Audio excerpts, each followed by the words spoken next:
뭐야? 네가 꽂힌 거 아나 봐. 너한테 벌이 앉았어.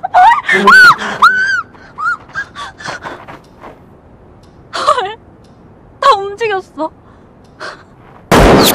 Gue yakin banyak suami-suami di Indonesia yang istrinya hobinya nonton drama Korea. Nanti tiba-tiba bikin simbol love begini. Atau kalau istri saya sukanya begini. Soal politik identitas.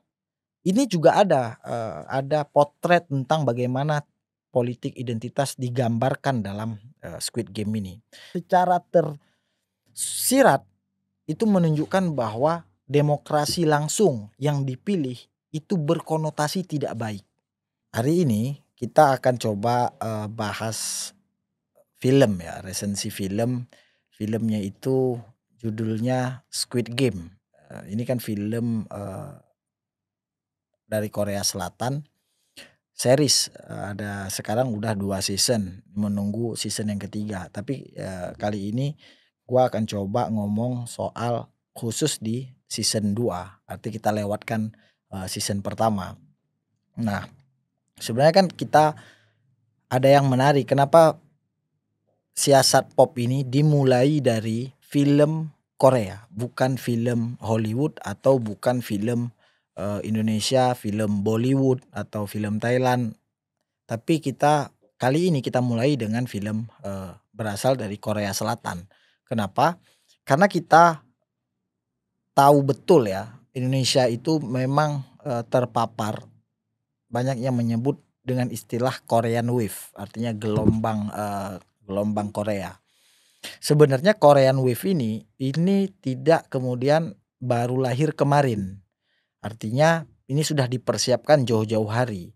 Di akhir dekade 90-an, di saat negara-negara Asia terdampak krisis finansial, krisis moneter, negara Korea Selatan bahkan membuat tadinya nggak ada, membuat satu kementerian baru namanya Kementerian Kebudayaan. Tapi yang menariknya, di dalam Kementerian Kebudayaan itu, negara Korea Selatan membuat satu dirjen baru. Dirjen disebut Dirjen Khusus K-pop. Ini satu hal yang membuat kenapa kemudian salah satu Korean Wave ini bisa sebegitu dahsyatnya termasuk di Indonesia. Nah, perlu kita tahu ini bagian dari cara Korea Selatan memperlihatkan wajah negaranya di mata dunia global.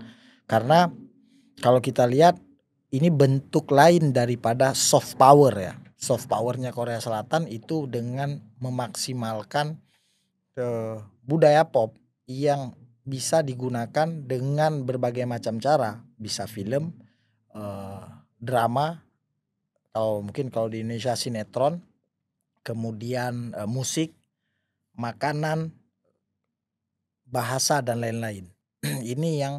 Inilah tugas Kementerian Kebudayaan Korea Selatan yang baru dibentuk akhir dekade 90-an. Nah, ini juga menandakan bahwa pasca Perang Dingin, jadi Korea memang menjadikan komunisme sebagai musuh abadi. Ya wajar karena ada Korea Utara yang jarak antara ibu kota Korea Selatan dengan zona demilitarisasi itu hanya berkisar sekitar 48 km. Sehingga cara mengkampanyekan anti komunisme itu salah satunya melalui budaya pop ini. Ini kan dimulai pasca akhir Perang Dingin. Cuman mulai sangat getol tadi ketika saya sebut di akhir dekade 90-an. Jadi kayak soju segala macam itu memang produk Korea yang kemudian bisa mengglobal. Mungkin salah satu akibat dari kementerian tersebut juga. Atau bahasa misalnya. Bahasa ini kan bahasa Sarangeo.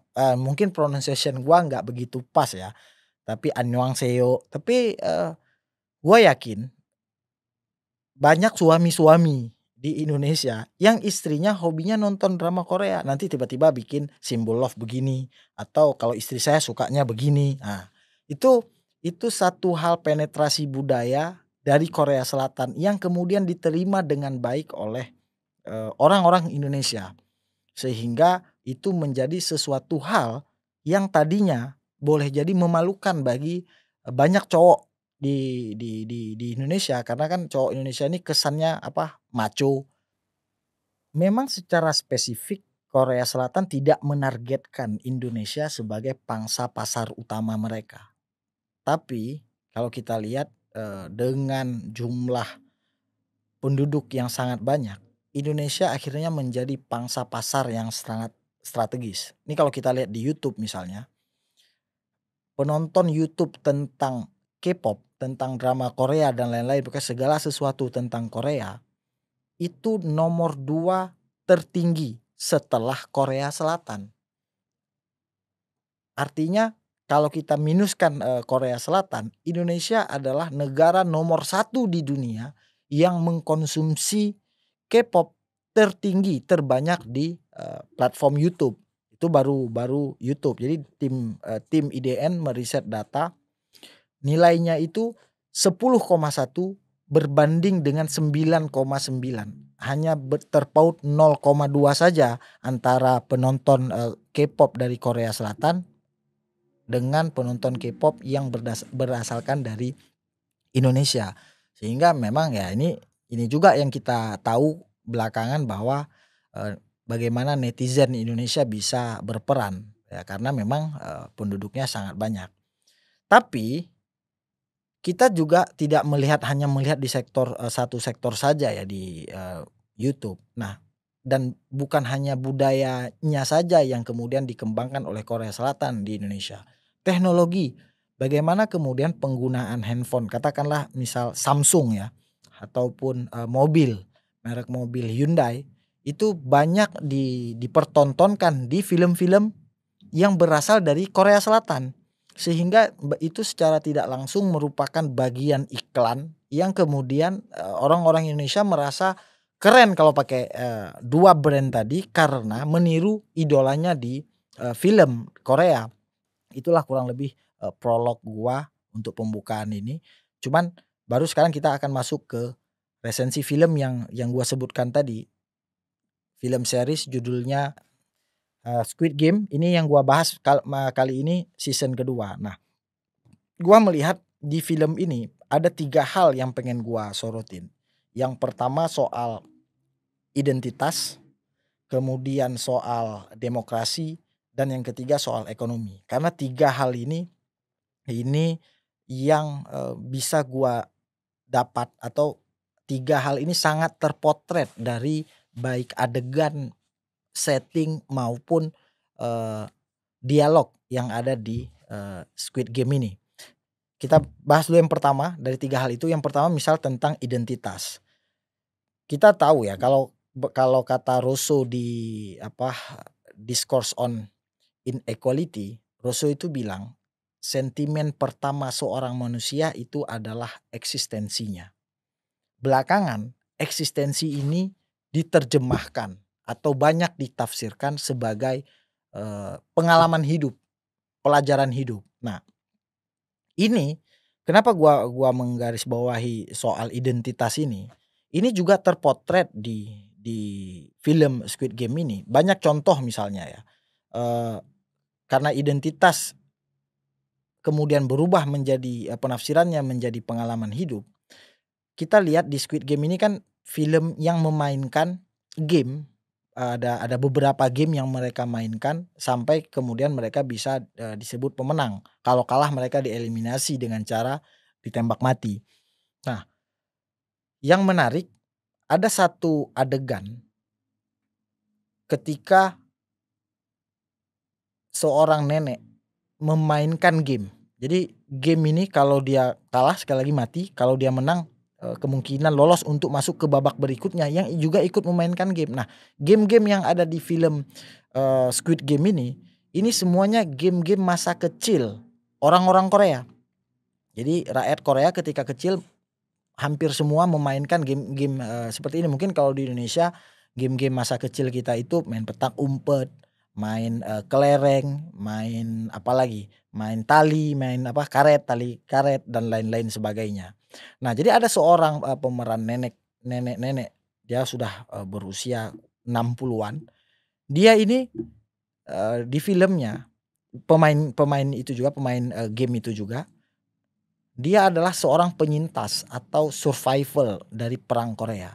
Sehingga ketika memainkan game itu kayak mungkin kalau di Indonesia tuh kayak main apa sih, kalau kita SD itu game main keong gitu, ada bola, ada nah, jadi game lempar-lempar batu yang kemudian ditangkap oleh tangannya, sempet grogi, kemudian anaknya bilang ke ibunya yang nenek tadi itu, bilang, "Dulu waktu di zaman Korea, ibu bilang zaman perang Korea ibu bilang kalau ibu memainkan game ini dengan peluru."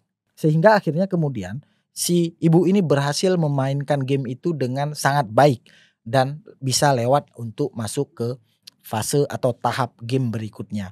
Nah, ini menunjukkan bagaimana kemudian karakter seseorang juga atau identitas seseorang itu ditentukan oleh pengalaman-pengalaman hidupnya.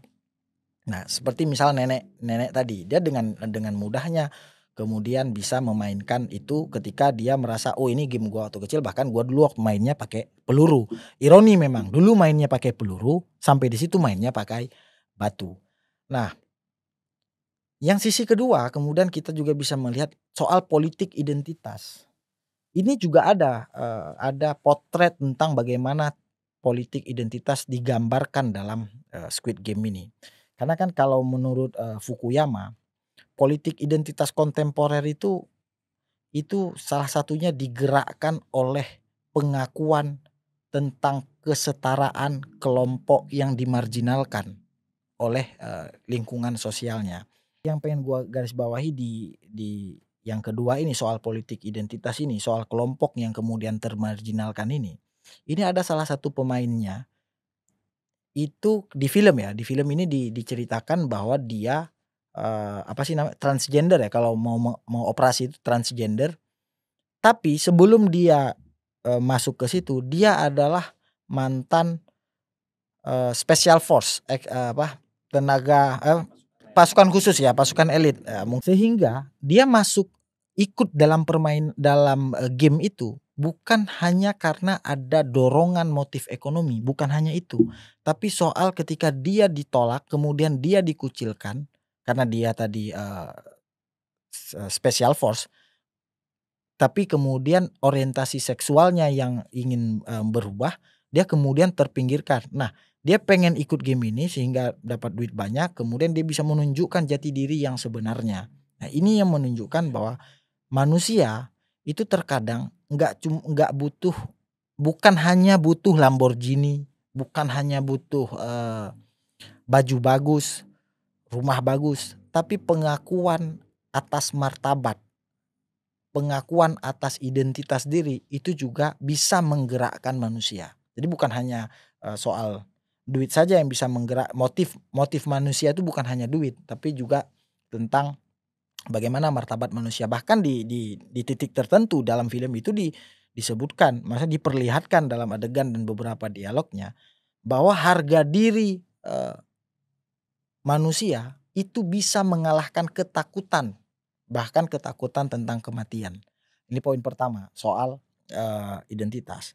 Nah, poin kedua yang gua dapat dari film Squid Game ini soal demokrasi. Cuman nah, nih ironisnya demokrasi diperlihatkan kita di film itu secara tersirat itu menunjukkan bahwa demokrasi langsung yang dipilih itu berkonotasi tidak baik. Jadi ketika di game pertama mau menuju ke game kedua, pemain boleh memilih akan ikut game yang kedua atau pulang dengan nominal uang yang sudah cukup di game. Jadi uangnya itu per game itu beda-beda. Semakin tinggi level gamenya, semakin banyak juga jumlah uang yang bisa dikumpulkan. Nah, pemilih bisa memilih mau lanjut main atau pulang. Nah, cara untuk menentukan pilihan itu adalah dengan voting. Jadi suara terbanyak yang akan, jadi kalau suara terbanyaknya pro main lagi berarti main, atau suara terbanyaknya pro sudah cukup mainnya, maka permainan akan dihentikan dan peserta boleh pulang. Sehingga dilakukanlah voting one man one vote. Nah, cuman di situ diperlihatkan bagaimana ada kampanye ketika untuk memilih itu dengan iming-iming ilusi ya. Kenapa gue bilang ini iming-iming ilusi? Karena sebenarnya semua tuh mereka tahu bahwa resikonya mati. Kans mati lebih besar daripada kans pulang bawa uang. Nah, tapi kemudian berdasarkan iming-iming tadi, kampanye yang iming-iming, ini juga merubah pemain, merubah hasil voting sehingga lanjut. Artinya itu kalau di season kedua kita lihat mereka sampai melakukan voting sampai 2 kali. Nah, di voting pertama mereka akhirnya walaupun ketakutan nih karena banyak yang mati, dieksekusi mati, ditembak karena eliminasi, tapi tetap akhirnya memilih untuk melanjutkan permainan. Itu poin pertama bahwa kalau kita bisa korelasikan dengan kehidupan kita sehari-hari, kampanye politik juga nggak selamanya baik-baik saja. Banyak juga kampanye politik yang kemudian menggunakan black campaign, kemudian kampanye yang banyak bual-bualan ya. Tidak menceritakan yang sebenarnya, ya namanya juga kampanye kan, nanti orang akan bilang begitu, tapi itulah inti daripada demokrasi langsung, bahwa ditentukan salah satu penentu suara itu adalah bagaimana kita mengemas kampanye dengan baik. Nah, ironi kedua demokrasi langsung versi film Squid Game itu adalah wasit atau panitia bisa menjadi pemain. Jadi digambarkan di film itu ada salah satu pemain, dia kan pakai nomor, pemain 001 itu sebenarnya kurang lebih ketua panitia game itulah, ketua wasit di game itu. Tapi akhirnya dia ikut bermain sebagai pemain yang menyamar. Nah, dia menyamar menjadi pemain. Makanya kemudian di voting pertama pilihannya itu sebenarnya seri. Antara yang pro lanjut atau pro gamenya sudahan. Tapi kemudian gara-gara ada pemain, ada wasit yang menjadi pemain, ketika dia voting untuk milih pro lanjut. Karena ya namanya panitia pasti pengen gamenya lanjut terus. Nah, karena dia ikut terlibat, akhirnya merubah cerita film. Seharusnya film bisa berakhir di situ, karena peserta boleh pulang. Tapi karena dia memilih yang terakhir, suara dia kemudian yang menentukan bahwa permainan tetap lanjut. Nah, ini juga nggak jarang kita lihat di dalam praktek politik sehari-hari ya.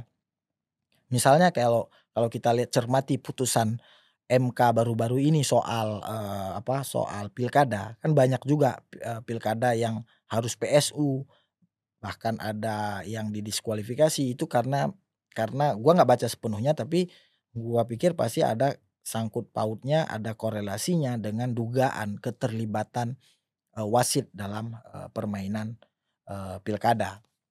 Nah, itu ya minus kedua di demokrasi langsung versi Squid Game. Minus ketiga adalah pemain ini ketika memilih itu sebenarnya nggak bebas seperti yang kita bicarakan. Artinya kan kita bebas lah milih, itu kan hak lu bebas memilih A atau B. Tapi sebenarnya dia tidak bebas karena banyak unsur. Yang pertama tadi ada unsur kampanye dengan iming-iming, yang kedua ada unsur ancaman dalam tanda petik. Nah, ini juga sering kita lihat di dalam proses pemilu kita, bahwa kadang-kadang tim ses A itu mengancam, menggunakan ancaman kekerasan kepada pemilih. Ada juga yang menggunakan ancaman bukan hanya dengan kekerasan, tapi mengucilkan. Jadi kalau satu kampung misalnya memilih calon bupatinya A, tim sesnya kuat nih, nanti ada katakanlah ini minoritas yang memilih si bupati ini, kemudian dia akan dikucilkan dari kampung. Nah, ancaman pengucilan ini digambarkan dengan jelas di dalam film Squid Game ini. Nah, tadi gua di awal udah bilang kurang lebih ada 2 voting di film itu. Voting pertama dia bisa menang karena ada pemain titipan. Nah, tapi yang menarik di voting kedua yang milih pro untuk lanjut itu malah lebih gede daripada di voting pertama. Artinya yang tadinya milih tidak lanjut bahkan akhirnya memilih untuk lanjut. Ini kenapa? Ini yang disebut dengan normalisasi keadaan ya. Jadi artinya kita kemudian gampang menormalkan, oh memang udah begini jalan hidupnya.